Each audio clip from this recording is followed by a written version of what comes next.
Do you mind closing the door?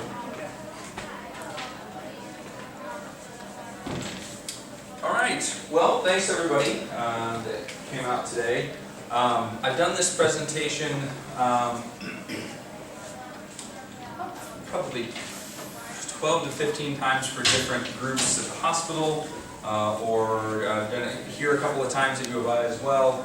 I'm a social worker at Carl, and my name is J.T. Brown, and I am a graduate of this program, December of the master's program, December of '05. And so I have been working at Carl for 11 years, and I developed this material because it's a personal passion of mine, and so I try to share it with anybody who's interested. So I always open with a joke. It may be lost upon some folks. If you guys remember, might be before some of your time, but the Hair Club for Men. There was this guy, and his name was Cy Sperling, and he would always say about the Hair Club for Men, he'd say, not only am I the Hair Club for Men president, I'm also a client. And so I feel that way about this material. So not only am I a social worker and thus a practitioner of this material, I use this because this is deeply, deeply personal to me. So I ignore all of the rules about how you're kind of supposed to, preach from the ivory tower and be really like, I don't. I totally go into my own nasty dysfunction. And what I find is that people who hear the presentation really identify with that, and that really speaks to them. Because they say, if this guy standing up here can do a presentation about it, maybe I don't feel as crazy in my head when I deal with these issues. So, goals of the presentation: to inform, provide working knowledge of the biopsychosocial dimensions of anxiety and panic attack. We're social workers, so a lot of us know this. This is really oftentimes presented to people that really have no knowledge of it. So some of this is going to be a review, but we're going to really get down into the meat of the neurobiology of what's happening in the panic attack brain, which I found very, very, very powerful. I found that when I was able to actually dig into what was happening in my brain, it was kind of like that scene in The Wizard of Oz, where it says, pay no attention to the man behind the curtain, and then you pull it, and it's not so scary, because the man behind the curtain is just kind of a little twerp. That's what I found when I was understanding what was going on in my brain. To equip, provide information about many different treatment options, coping strategies. This is very, very surface level. So if anybody has interest that wants to go deeper on any of the information we talk about, talk to me afterward. Like I said, this is a huge passion project of mine. And then to empower, normalizing the feelings allows the person to seek help or practice techniques without fear or shame. So the DirecTV commercials, don't be like this me, like Rob. Hi, I'm Rob Lowe. Hi, I'm super creepy Rob Lowe. So this is, hi, I'm J.T. Brown. Hi, I'm panic-stricken J.T. Brown. So don't be like this me. So anxiety is the most prevalent mental health problem in the United States, period. And again, these are people that are willing to admit it in a basic study, but 28.8% have had some kind of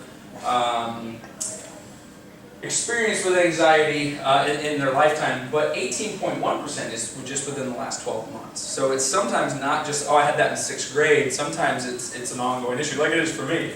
Sometimes it's an ongoing issue.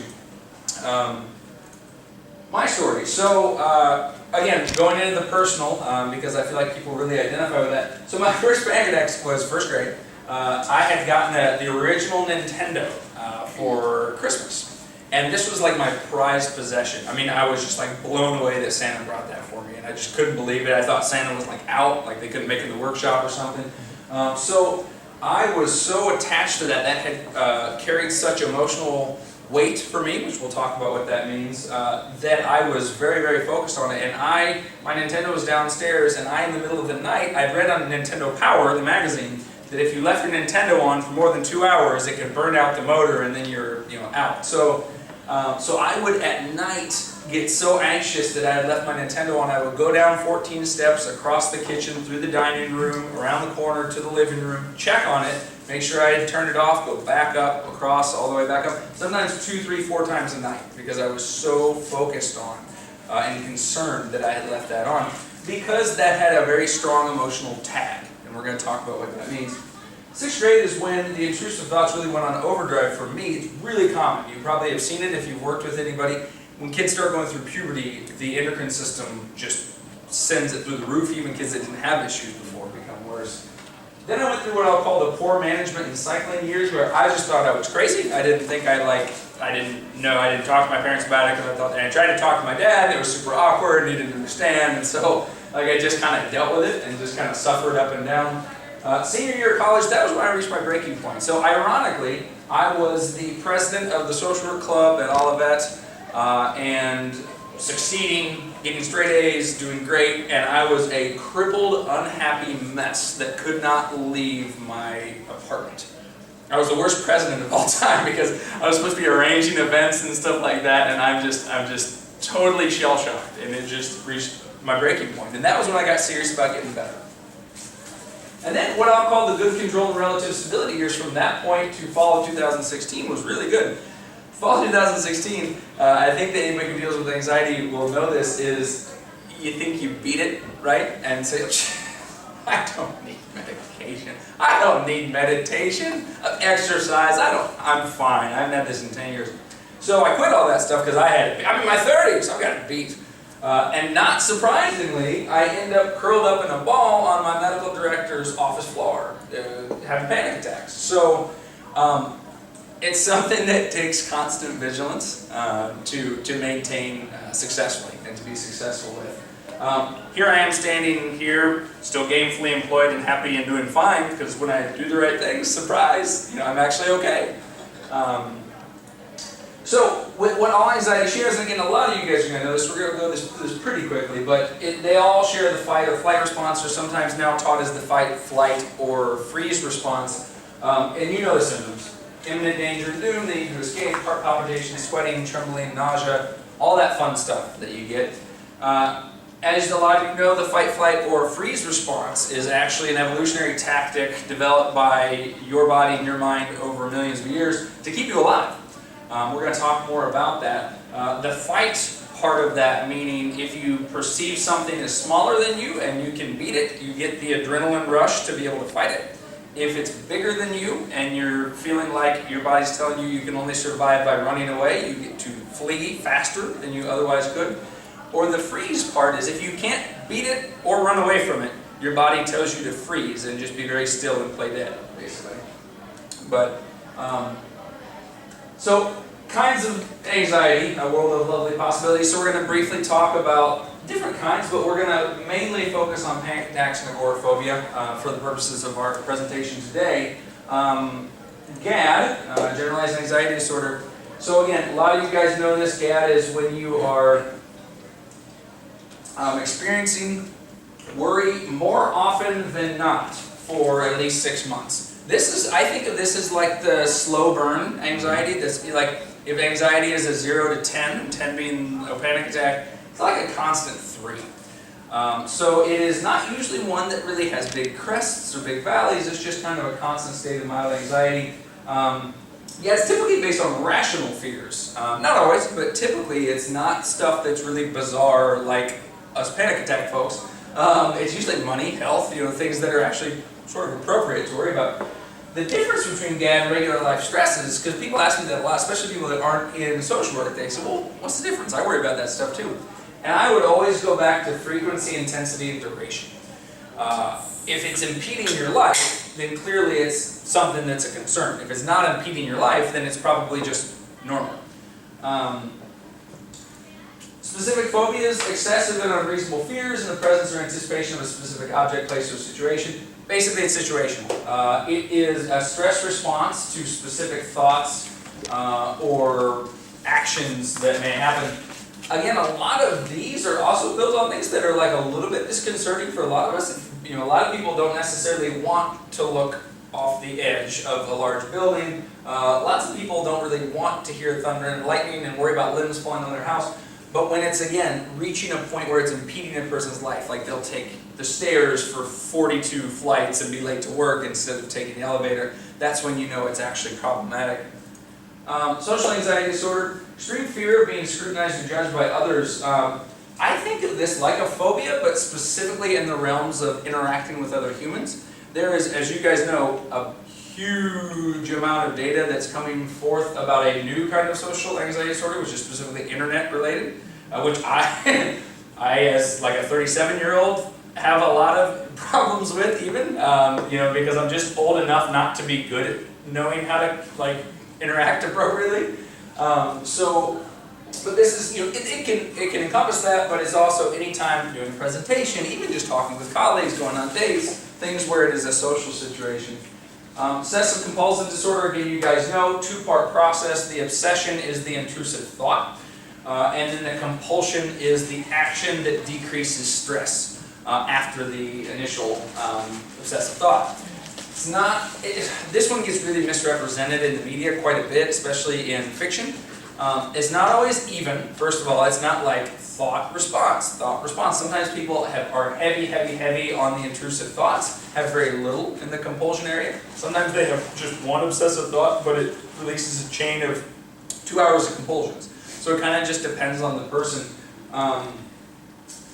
Obsessions are, and again, a lot of us worry about a little bit of this, but obsessions are things like fear of negative aggressive thoughts or impulses that will harm self or others, preoccupation with losing and throwing things away, repeated images that are upsetting, constant irrational worry about dirt or germs. And then the compulsions are what someone does to reduce the anxiety that they're feeling. So they're adaptations, I mean, they are coping mechanisms, they're just not very healthy coping mechanisms. So that's the issue. Cleaning, washing hands over and over again, checking. So I work in a hospital, so we are just constantly washing our hands and doing, hand hygiene, that sort of thing. But if someone were doing it 50 times a day, I mean, that's something where it's impeding their life. Same for checking locks. I always check the locks on my house every night before I go to bed. I have small children at home, but I'm not rechecking and rechecking all night, every night. That's not something that I'm doing. Mental rituals, sometimes people will have like a prayer or a thing that they say in their head, which again can be good if it's becoming something that impedes their ability to do their work or have relationships. That's what becomes problematic. Like we talked about, the balance isn't always even. Panic disorder, so this is what the meat of this is going to be about. An abrupt onset of intense fear or discomfort that reaches a peak within minutes. It is basically an unelicited fight or flight response. And we'll talk about, again, a little bit more about the fight or flight response, and that's really an appropriate, healthy, normal thing in a person's life when you're faced with a bear, but not necessarily when you're just thinking about things in your head. It is basically just the acute stress response, just on overdrive. It's just a very intense version of that, the shortness of breath, the nausea, the trembling, the shaking, the sweating. Agoraphobia is interesting because it is a byproduct of panic attacks typically. In Latin it literally means fear of the marketplace, because if you think about in old times in the Middle East or in Greece or Rome, the marketplace is big and loud and crowded, and there's scents and there's sounds and there's all this going on, and so it can be a very stressful and kind of claustrophobic place. So that's where it gets its name from. Typically it's a fear of having a panic attack, which curbs a person's desire to go certain places. So people may stop going to the mall. What if I have a panic attack there? What if everybody sees me? What if they judge me? What if they think I look stupid? Avoidance of public places where immediate escape from the situation may be difficult. Again, it's typically kind of packed public places are common for people to have those, that have agoraphobia, to have those issues. Worked with a patient one time, and it's weird because sometimes it'll be really almost like a silo.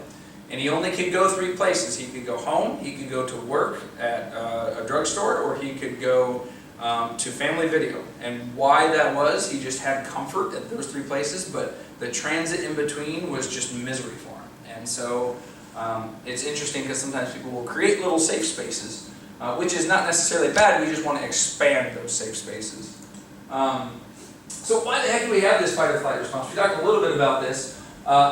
It's good, it's healthy, it's normal, it's evolutionary. So it is something that's kept us alive for millions of years. Because if you took the time, let's take the bear example. So if you were to come upon a bear, and then you took the time to say, I believe this bear is rather strong, pretty fast. I wonder if I should climb that tree. That tree looks a bit small. Not sure, claws are large, I don't think I could overpower it, maybe I should play dead. If you took the time to actually go through the cognition of thinking about those things, you would be lunch, right? You'd be eaten. So the fight or flight response takes the thinking out of responding. And so it just pumps you, it's your amygdala, which we're going to talk about, but it pumps you full of the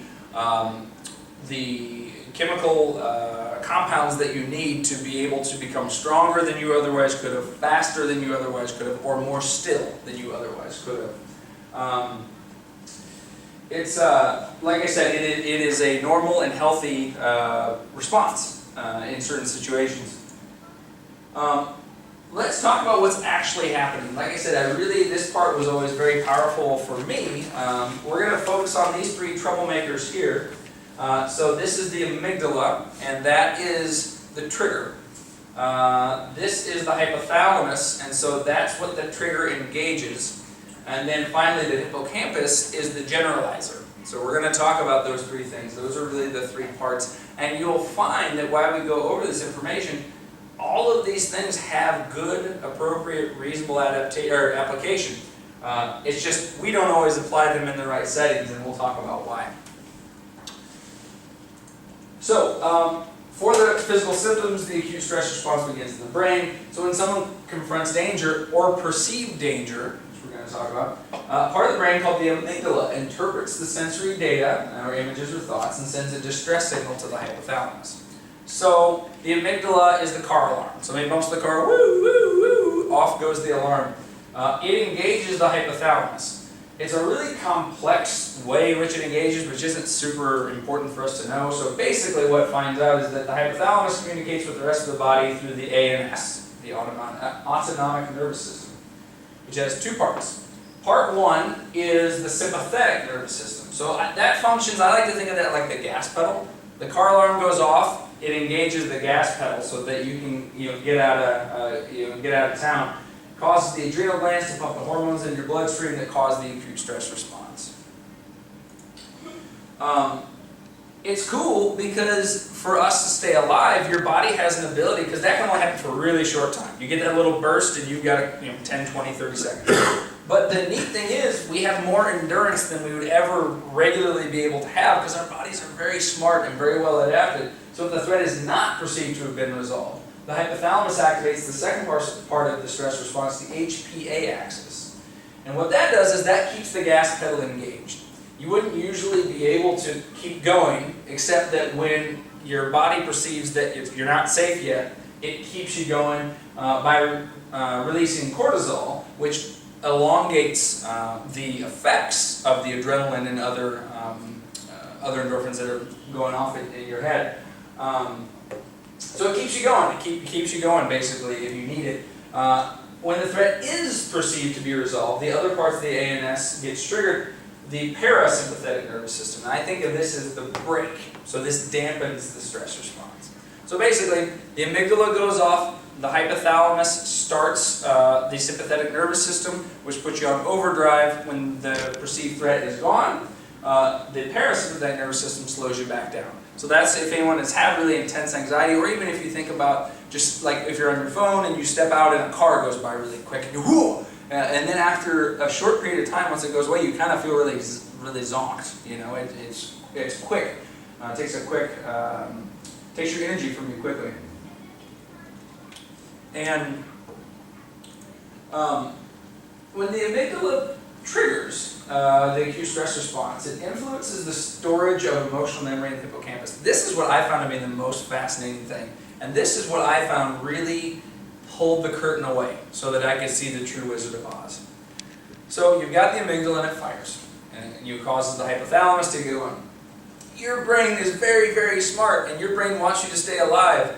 So what it does is, we'll give the bear example. If you see a bear, and the amygdala fires, and you're pumped full of adrenaline, and you run and you climb the tree, the bear goes away, you get down. Your brain is going to remember that because the hippocampus holds all the emotional memory. It's the storyteller of your brain. So you hear a roar 3 months later in the distance, and you start to have those symptoms. You start to have those feelings. And the reason is because your brain is trying to keep you alive. because your brain is saying, whoa, be on guard, we learned our lesson, we learned things. So be on guard, this thing is dangerous. I give the example again, the bear or the man gets bit by a dog. When he hears barking, he starts to have those symptoms right away.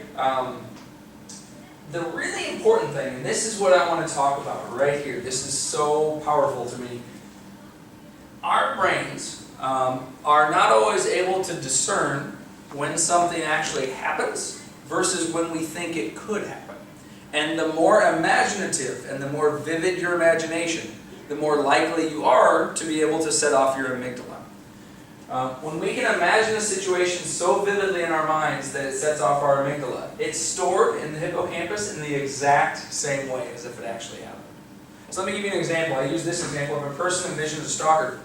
Let's say a young person had read a story in the News Gazette about a stalker that had been around her apartment complex, his or her. And we'll just say she for the purpose of this illustration.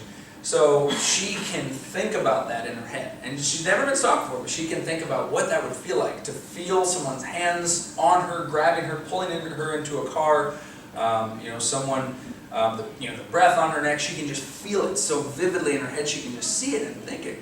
If you can vividly experience something in your imagination, it can set off the amygdala, which causes the hippocampus to say, hey, this is dangerous, we got to be careful. And so even though she has never personally been stalked, kidnapped, abducted, you can see that if that gets set off in that way, why she would have these type of symptoms walking from her car to her apartment, or something of that nature. It doesn't actually have to happen. That's the amazing thing. And the research hasn't been done on this, but here's my very unscientific conjecture. The more imaginative that you are, and the more given you are to creativity, I would imagine that you're more at risk, because again, you can create things so vividly in your imagination. So emotional tags, that's what we were talking about. If a memory has a strong enough emotion attached to it, it gets tagged in our mind. Fear is a very, very powerful emotion. So is shame, so is happiness, so is joy, so is sadness. But fear, if you think about it, that's such a basic emotion deep inside of us as who we are. I'd like to do this little exercise. Can you remember what you had for lunch 2 Tuesdays ago? 2 Tuesdays. I can't remember anything about Tuesdays. Okay, all right. So you can't remember that. And you don't have to answer this is rhetorical. But can you remember your first kiss, or the first time you met someone that was really important to you, or your, the way that your dad's laugh sounded? Can you remember the stuff like that? Sure. So, but that's way longer than last Tuesday, right? So why does that work that way? Well, it's because it's got an emotional tag. Unless his meal was incredibly good or incredibly bad, it probably doesn't have an emotional tag on it. But a first kiss might. A dad's laugh might. A mom's hug might. Those things have emotional tags to them. Even though they're very old, they still are retained in our hippocampus very effectively. So, unfortunately for us, the tag, it'd be nice if it was just for good stuff, but unfortunately a tag is any kind of emotion, pleasant or unpleasant. The stronger the emotion, the more significant our brain believes it to be. That's why shame is such a powerful emotion that people have unfortunately been manipulating other people with for thousands of years, is because that's a really powerful emotion that people can really manipulate. So the key to managing anxiety. So if you fade out for everything else, I want you to at least listen to just this one slide. This is the most important slide. Anxiety is almost exclusively our reactions to the thoughts we have, not the thoughts themselves. You might be able to have a thought about brain cancer that just passes through your head and you don't emotionally react to it. It doesn't get committed to your hippocampus. It doesn't set off your amygdala, and you're fine. I, on the other hand, can completely spaz out about that because I see it in my work and I micromanage the symptoms in my head. Oh my God, I clearly have this. Let me go check my pupils. You know what I mean? So it all depends on how much emotion is tagged to it. It's not the thought. Our thought is the same. It's my reaction which causes the problem.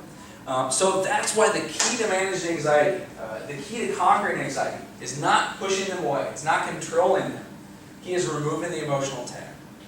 So easier said than done. Agreed. But the way that I have found that the emotional tag can be taken off both personally and professionally is becoming comfortable and non-reactive. robs the thoughts of their power by untagging the emotion from them. Detaching emotion from a thought takes time, discipline, and patience. So we're going to talk about a lot of different exercises that people can do, a lot of different things that people can try to do to decrease their reactivity to their thoughts, to decrease the emotional tag. So I find that, and so I'm calling out myself, people, especially men, sometimes it seems like, are very quick to judge something by doing it one time. And they'll say, I tried that deep breathing stuff and it didn't do a thing. And so then I'll always challenge them, I'll say, you know, I bet the first time you worked out, 50 pounds fell right off you. Didn't it? It did, right? Did it just fall off you?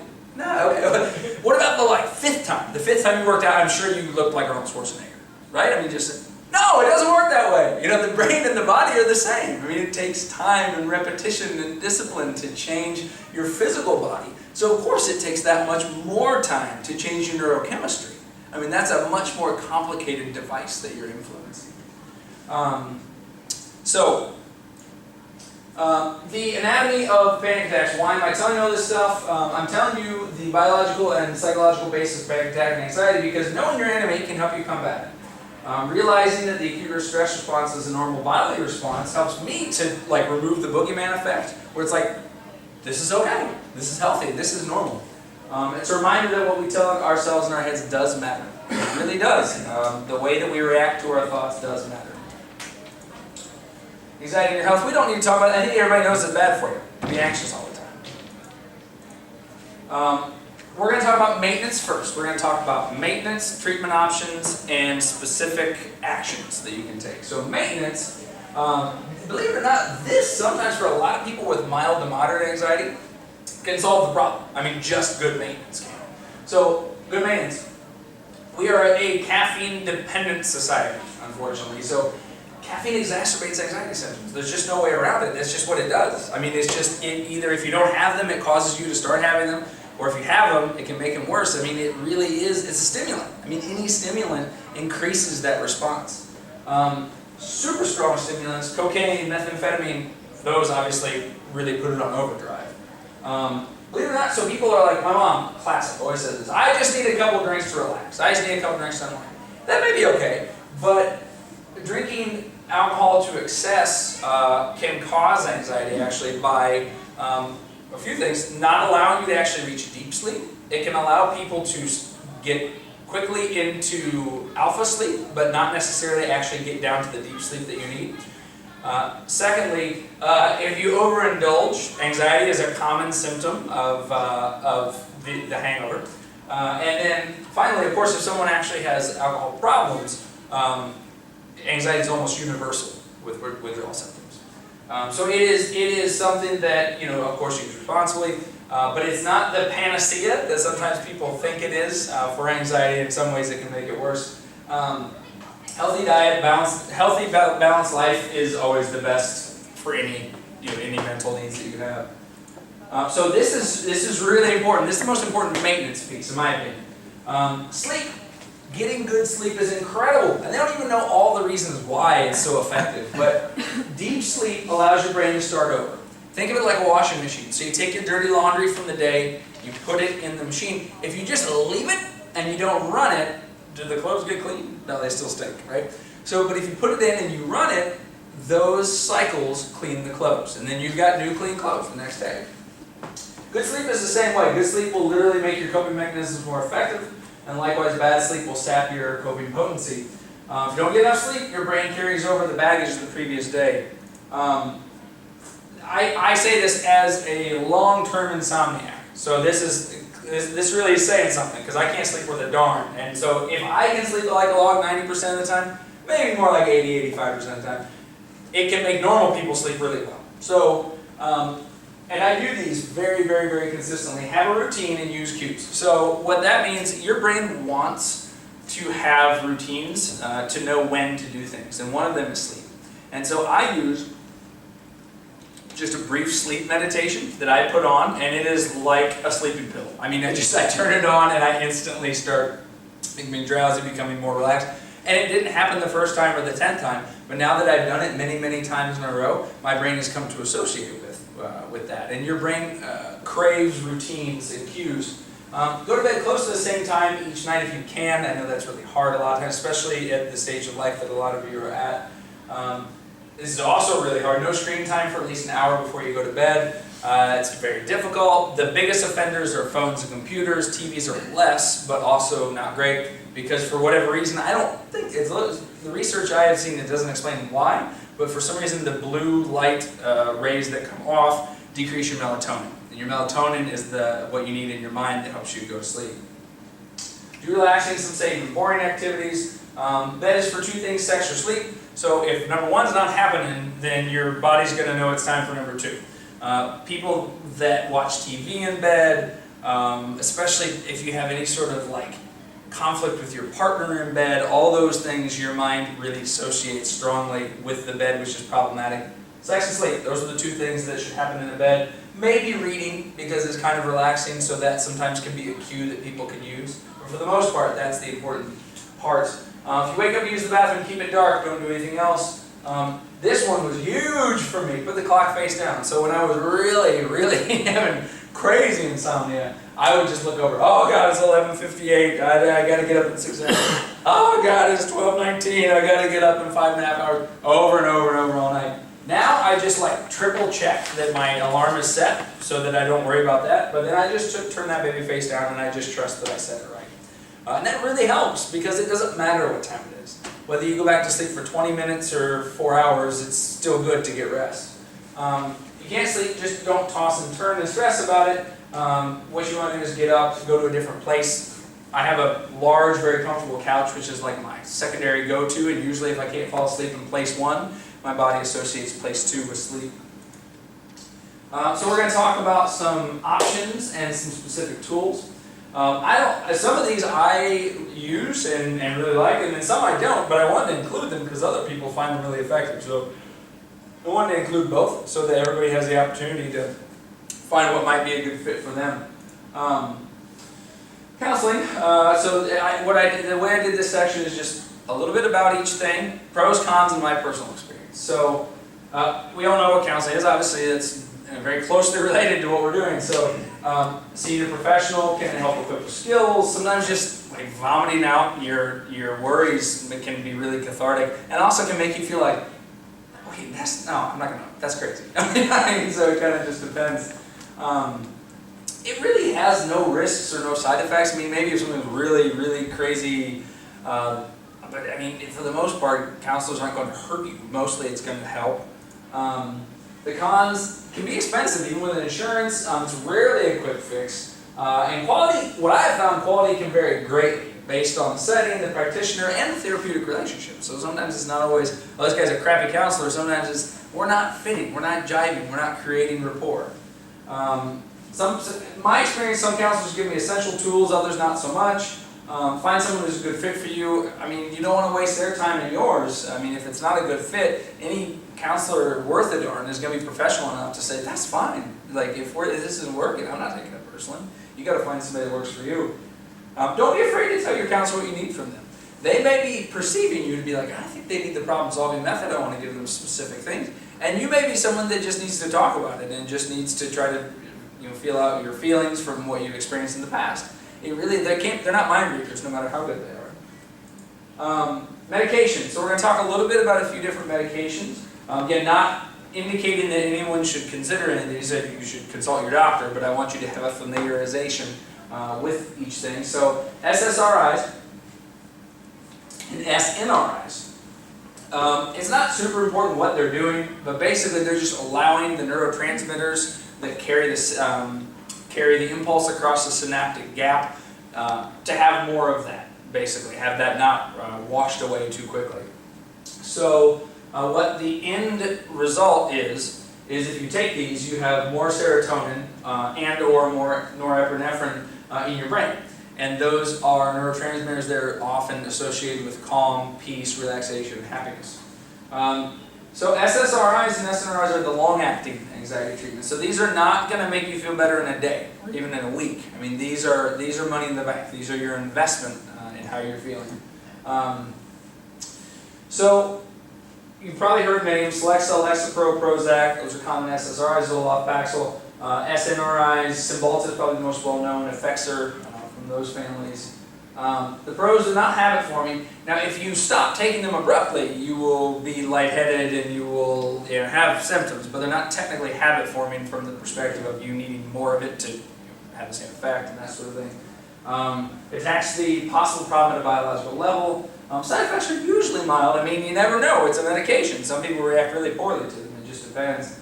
Cons, sometimes they can do a lot of different things. Sometimes they can cause nausea, drowsiness, sexual problems, headache, weight gain. I mean, there's different things that are associated with them. For the most of these drugs, it takes at least 2 weeks to have any effect, and usually it's 4 to 6 before you have the full effect. My experience is that an SSRI has been integral for me as part, not the solution, but part of the solution. Side effects are minor compared with the effects of panic attacks in my life. It's a calculated risk. I mean, you never know exactly what's going to happen when you're on a medication for decades. But I liken it to a person with diabetes taking insulin. There are side effects to insulin, but the option for them not to have it is more dangerous. Benzodiazepines. So these are your short-term. These are your short-term relief options. Same thing, the mechanism isn't super important, but it basically is affecting GABA, which you can see there. Common ones, Xanax, Librium, Valium, Ativan, probably have heard of those. Relief is quick, sometimes as quick as 20 minutes. It can be used as needed, as opposed to having to be taken daily.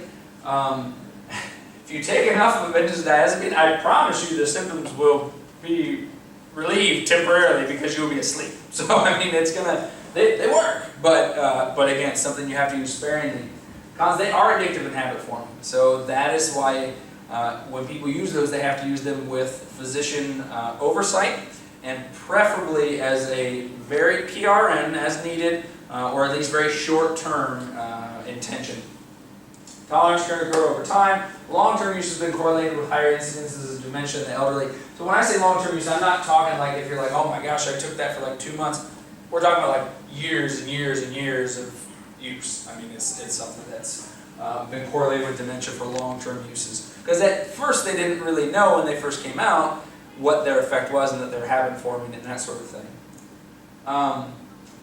Drowsiness, impaired thinking, confusion, they definitely don't come totally free of side effects. My experience, very helpful, useful short-term tool in a crisis. So, not something that you want to take for a long-term approach, but something that if you're in a crisis in that moment can be very helpful. Again, strict oversight from a physician. Support groups, so gathering people who experience these symptoms gives a sense of community and normalcy. Cons, really depends on how well run they are. Sometimes they can be really effective. Sometimes they're just opportunities for people to make other people have new ideas on things they can worry about. So it depends on the group. You definitely would have to take a wait and see approach on that. Friends and family. So friends and family are pivotal as encouragers, listeners, distractors, accountability partners, but they can't be your only solution. They know you best, they love you, that's a pro, they're available, and they're free, typically, much more than counselors, but they're not professionals, they're not objective. Sometimes they exacerbate the problem because they give bad advice. So you guys probably have all been, just don't think about it, son. Just push it out of your head. Well, that's actually, as we found out, that's actually not helpful, because when you try to push it out, you're becoming emotionally reactive and giving a stronger tag to that emotion. So you just got to pick, what I always say is you just have to pick your people wisely. It's not that like my dad is a bad dude, he's a wonderful guy, but you just have to know mental health isn't everybody's bag. I mean, you just have to know who's a good person that you can go to. And then we're going to talk about specific tools now. We're going to talk about relaxation techniques. We're going to talk significantly about mindfulness, which I know is the flavor of the month, but it's the flavor of the month because it friggin' works. I mean, that's why it's the flavor of the month. Relaxation techniques, getting into deep calm states, diaphragmatic breathing. Everyone thinks they know how to do this, but they usually do it wrong. Your chest should not be going, it should be your stomach. We don't know exactly why, but that seems to be the way that it inflates your lungs to their full capacity. Closed or unfocused eyes, laying or sitting relaxed in a position that allows your body to relax.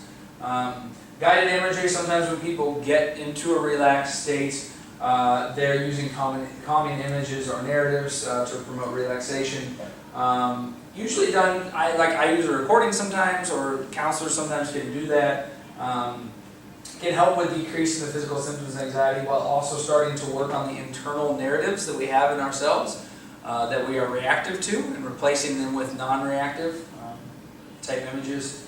Again, same thing, like relaxation techniques, first of all, they don't work in a minute. I mean, you've got to give yourself some time. You give yourself 5, 10, 15 minutes of doing it. Secondly, they don't work in a day. I mean, it's not going to do much the first day or the 5th day, but it is going to do things if you get in the habit of it. Hypnosis is not the hokey thing you see on television. It's actual, it's a real tool. When the mind is in a state of deep relaxation, it's open to more suggestions. So if you guys have ever been around or been yourself in a state of panic, are they good listeners? Are we good listeners when we're no? I'm not. I'm a horrible listener when I'm in that position. So, whereas if you are relaxed, it's much, much easier to hear the information. Same thing, and they can use some guided imagery, basically, to do that. Biofeedback was cool. I did this. Not a lot of people do this anymore, which is unfortunate, because I thought it was really pretty rad. It's a computer program with trained practitioners that can help track the efficacy of your relaxation techniques. So if you try 5 different things, actually put something on your palm that tracks your sweat, your pulse, and your oxygenation. And then you do the different things, and you can actually, then you get a printout at the end for 20 minutes, and it actually says, you can clearly see which things are most effective, because your body is responding in a more relaxed way. Oh, this was really effective. When I was doing this at this point, all of these were much lower. Progressive relaxation, this is where you go through and squeeze a specific muscle group from head to toe. Really, it's not even really so much about the squeezing, it's about the shaking out, because you're already tense and you don't even realize it. You're just basically allowing yourself to become more tense to experience the actual feeling of relaxing it. Relaxation techniques, they can greatly decrease physical symptoms. With practice, they can help unravel negative narratives. There's no risk. Takes practice and discipline, like we talked about. It's an essential tool, specifically mindful meditation, which we'll talk about, is an essential tool, for me at least, in the combating anxiety.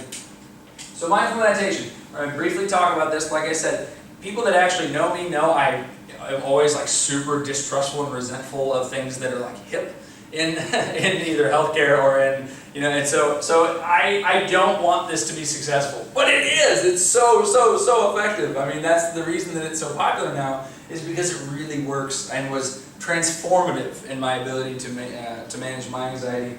And the reason is because it's really different than what a lot of things are doing. It is basically just your standard relaxation technique, but it's got 2 components that make it really special.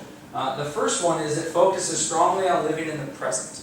So that was really revelatory for me, because when we have anxiety, it's almost always what I call the whatabouts, which is your past, or the what ifs, which is your future. But usually in this specific moment, literally this breath, not today, I mean literally this moment, we're usually okay. If we've got the presence of mind to even be thinking about this, we're usually okay in this moment. It's the narratives that we create about our future. What if I get that brain tumor? What if something horrible happens to my children? Those are the things that cause us anxiety, but they haven't actually happened. Or it's the whatabouts. So it's what if, or what about me when I offended my sister? What about when I was 15 and I was mean to that kid? I can't ever forgive myself. Those are the whatabouts. But in the present moment, we're actually okay, and that's where we need to dwell. And what it does is it uses anchors, such as your breath, your steps, or bodily sensation, that are always present, that you can bring yourself back to the present with. And again, it just takes practice. I mean, the first time you're focusing on your breathing as an anchor, it's not like, oh, okay, I can go back to there right away and I'm totally good. I mean, it takes practice.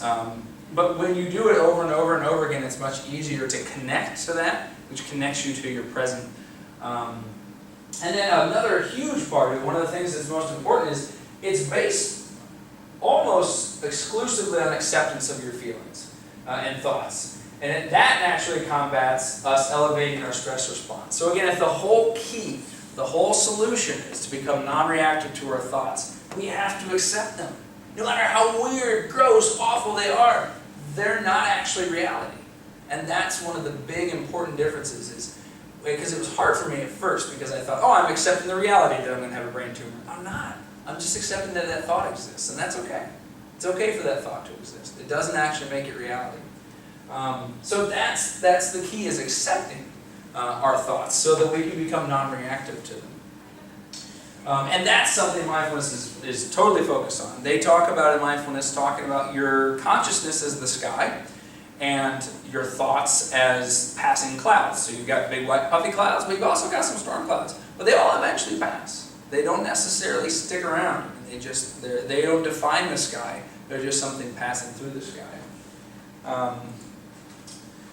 Evidence that it can alter your brain for the good. If you want more information on it, let me know. I mean, again, we have limited time, so I'll skip through that. But basically, it's real good for your brain, is the upshot.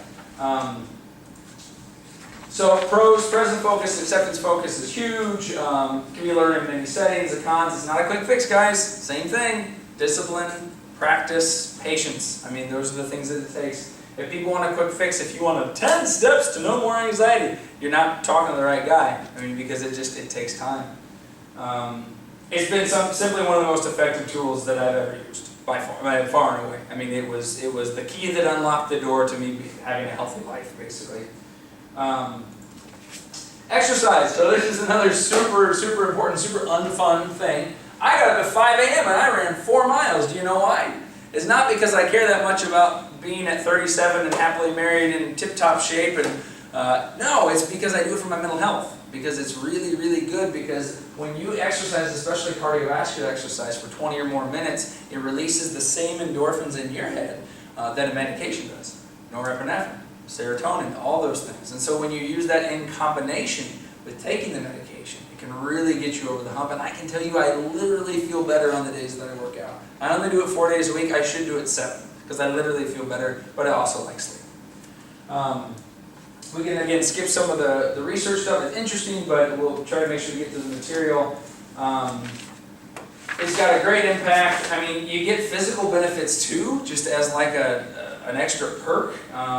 There's no side effect. In fact, the side effects are good. I mean, weight loss. It's, you know, I also, when I started working out a lot, lost like 25 pounds, but not from like being super concerned about that, but being super concerned about my mental health. Cons, takes time, effort, discipline. You're going to hear this a lot. And it makes you sweaty. I hate being sweaty. I don't know if anybody else is like that, but I hate the feeling of it, so that's like my pet peeve about that. But the trinity of anxiety management for me: exercise, medication, medication, and meditation for me, or relaxation techniques. I statements, we've all heard about this. Everybody remembers the SNL character, Stuart Smalley. I'm good enough, I'm smart enough, and gosh darn it, people like me.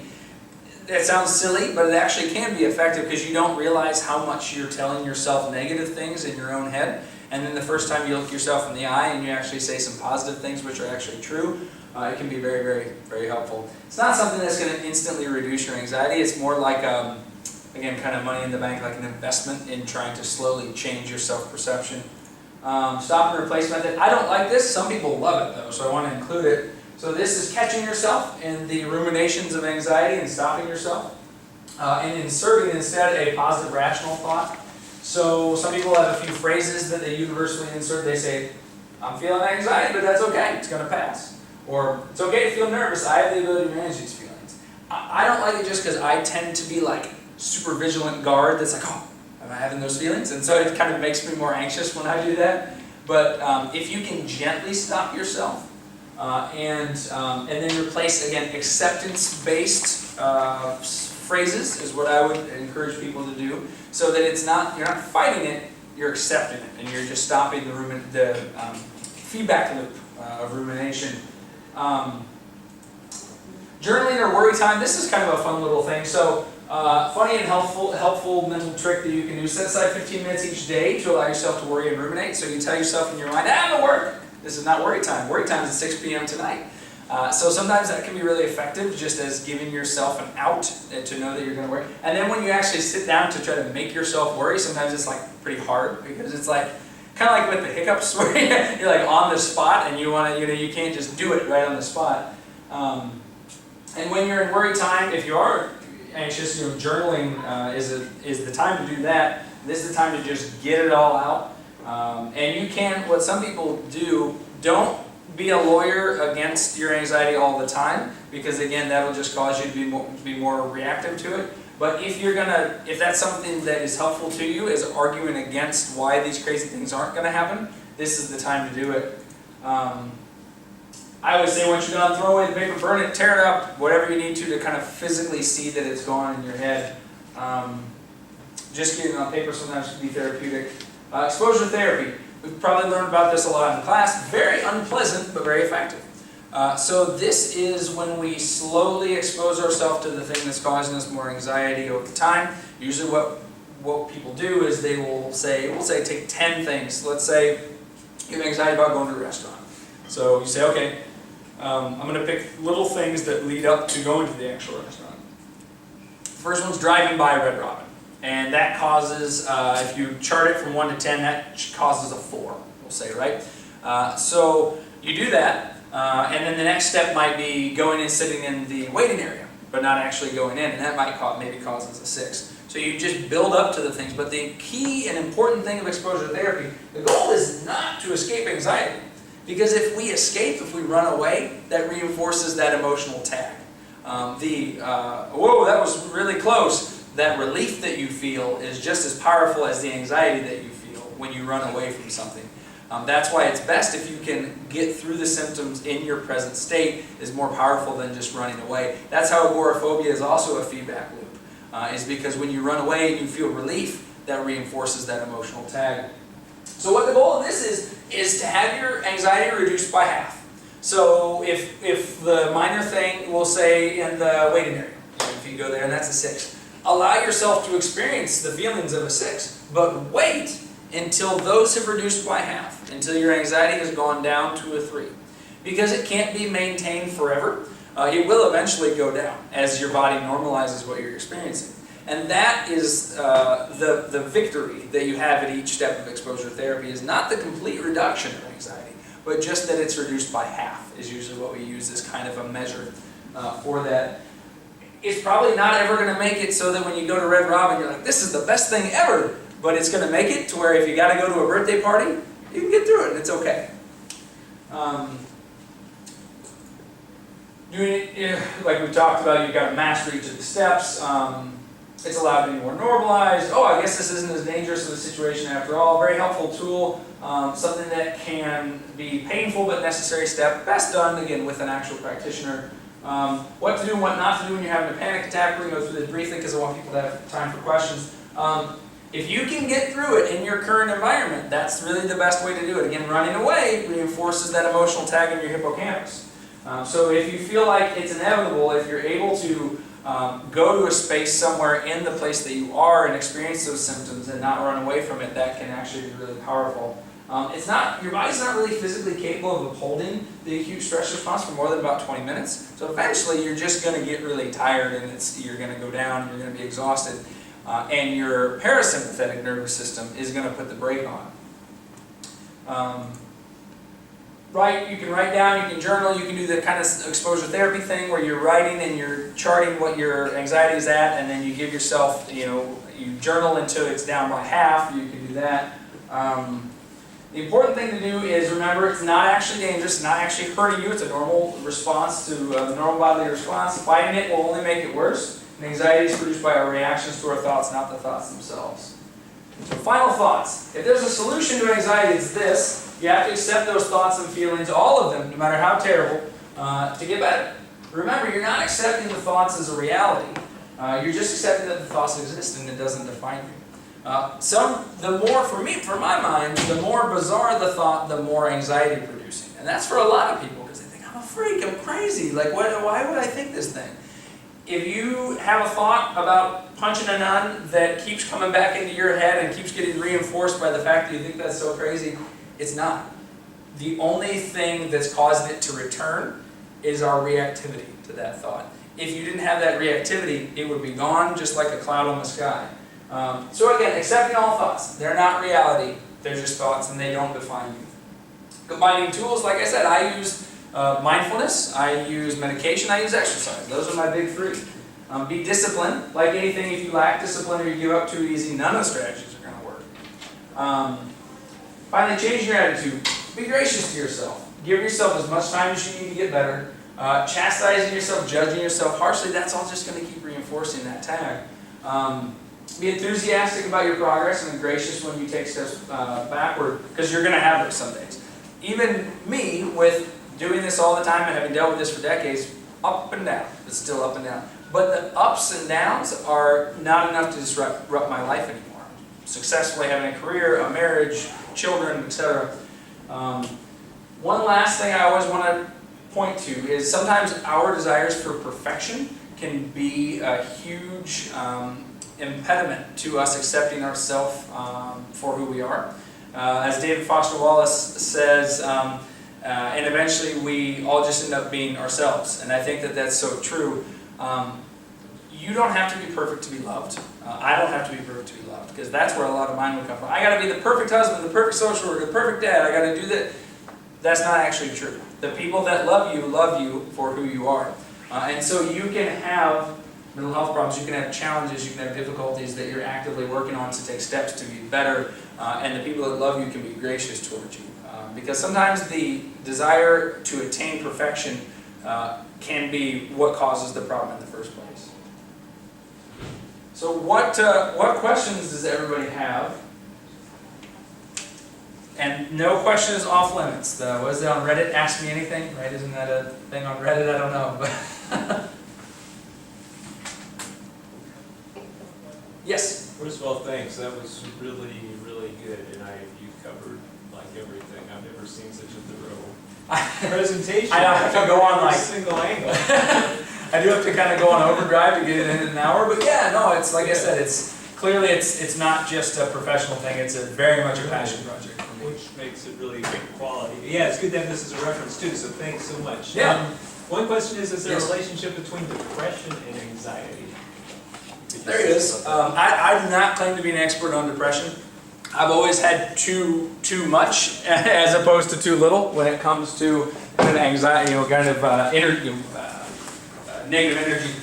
So, but they definitely are. Especially what I find is when people feel hopeless about, again, speaking for the anxious folks, when people feel hopeless, that they're never going to feel better with anxiety. It can be really, really, really depressing. Because I've been in that state, and like I said, a lot of people have. And so that's when, at least for me personally, that's when I find that I get really down. It's like, I'm just never going to feel better. I'm so tired of feeling this way. So that's what I find. But yes, I think that they're definitely correlated for sure.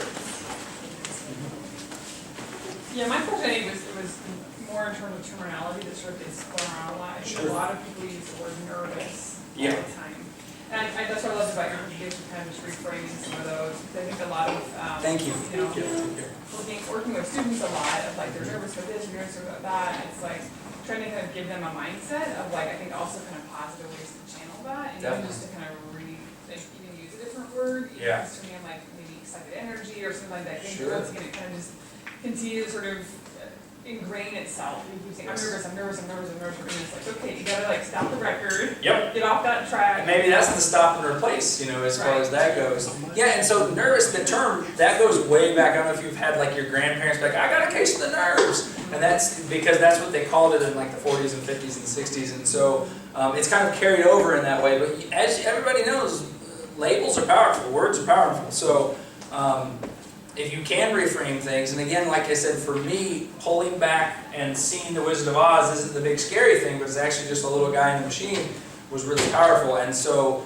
just knowing that, like, even if you call it nervousness, knowing that nervousness is normal, appropriate, okay, a bodily response, something happening in your brain was really, really powerful for me. Normalizing it, I guess. Right. Other questions? What else? Sorry, I ended up going right up to the end of time. I Yes? have one question about the comparison between mindfulness and then the medications, and I guess you can correct me if I'm wrong. I read a book called Stakes to Traits, which was really good, and it was about how now there's been mindfulness and so on around for so long that they've really, really studied it thoroughly, scientifically, and say, yes, there's something going on, yes, all the stuff that you said here is confirmed by really rigorous scientific Hard studies science. we've had around for decades. And so one of the things, like you said, benefits of mindfulness is, at worst, it doesn't do anything. There's no side effects, right? It's not going to mess you up. It's No. not going to give you dementia or something like Sure. that. And so, also, it seems to have almost as much effect as some of the medications. Oh, absolutely. It makes you think, okay, there's I'm not anti-medication, I don't know anything about it, but it kind of like, Try that sell you first. something, right? Try mindfulness first because there's no Yeah. side effects. And if you're interested, I can show it to you. But the research that I kind of had to skip through for time talks about, and again, I'm going to butcher this because I'm not a neurobiologist, but so I'm going to call them the rational mind and the personal mind. They're two parts of your brain. And so what they found is that we all have a natural kind of orientation toward one or the other, to personalize things or to rationalize things. And so what they found is that with the mindful folks, and these are not necessarily people that are gurus, that are doing it for 10 hours at a time. There's normal people. They just studied them over the course of like a decade. And it did a much better job of those of us who personalize the world, which is a huge problem. Like, there's some article that I read and I'm like, oh my God, and I'm totally making my feelings about that. It's like, this isn't about me. You know what I mean? It actually, as people meditated more and more, it actually realigned when they do the MRI, the light up connections toward the rational part of the mind were much stronger in the same person as they did more and more mindful meditation. So, because it creates space, basically, between our emotional reactions and the data, the sensory data that we intake. So yes, there's absolutely hard science to support mindfulness, without a doubt. Other questions? Awesome, no, I'm good. You don't have a question? No, I'm good. I wonder what Yes, that said, fire what's away. like the optimal amount of time? Because I heard some magical, like you should do 20 minutes in the morning and 20 minutes at night, or is it just whenever you can do it, anything's better than nothing? I would always just challenge people just to do it whenever they can. Just because in real life it's so hard to do timing-wise anyway. Like I try to do twice a day if I can, but a lot of times it just ends up being once a day at night. But anything is better than nothing. But I usually do 15-minute increments, so I don't even do I'm not doing an hour or anything. But yeah, what I have found is that if you can get into a deep state of relaxation where you are accepting your thoughts and not reacting to them, whatever time you can dwell in that state is good. That's what I've found. Thank you. Yes, thank you. Yep, thank you so much. Yeah. So are you contactable for further information? Absolutely, absolutely. Let me give you my email. All right, is my email on there? If not, just write it I'm down. not sure if it is. And I'm JT. All right, I'm David. Hey, David. Yeah, Nice to meet you. Yeah, this was really, really good. Well, thank you. I appreciate that. We covered so much. I wish we had more time. Yeah, it's really probably like an hour and a half presentation that I Yeah. squeezed into. Part one and part two. Yeah, I think sometime I